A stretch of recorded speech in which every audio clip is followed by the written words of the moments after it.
It's the age-old skier's dilemma, finding a consistently good ski mountain for the month of December. It's tough to book a vacation that you can depend on for good snow during this part of the season, even in the venerable mountains of Colorado and Utah. But what if you go north? So far north that you're guaranteed to have below freezing weather with high quality snow. Have you gamed the system and found yourself a perfect December ski trip? No. Oh. This season, we decided to book a trip to Lake Louise, Alberta right before New Year's to see for ourselves. And while the snow was great and the mountain was almost entirely open, one thing nearly ruined the entire trip: the temperature. Canada isn't exactly known for its warm weather, but this trip was truly frigid. Base temperatures varied between -10 and -24 degrees Fahrenheit, with upper mountain areas getting as low as -38.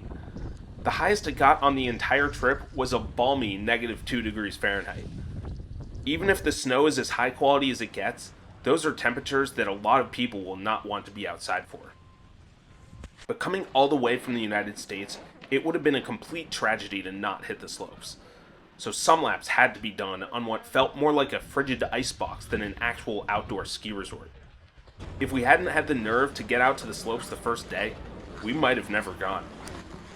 The extreme cold warranted some extraordinary measures to stay properly protected.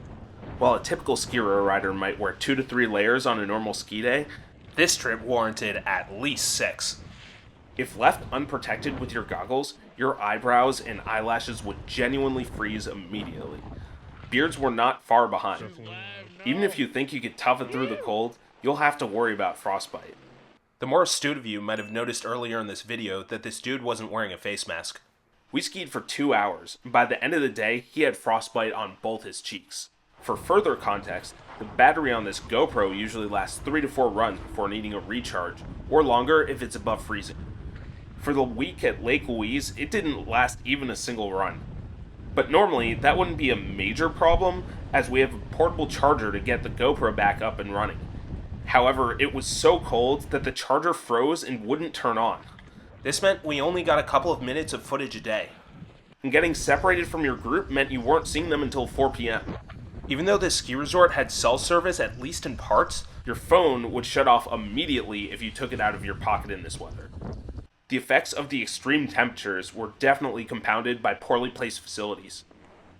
The upper mountain areas are the coldest, and most of them are far away from the lodges, so there's no quick and convenient way to warm up there. The only frontside mid-mountain lodge is poorly located, and you have to go all the way down to the base after you stop there. When it's so cold that you have to stop in after pretty much every run, spending time in this area is really inconvenient. There is a backside area that has a lodge though, but you have to make sure you take the right trails so you don't miss it. So can you find rare, consistently decent December snow conditions at Lake Louise? Yes, you can.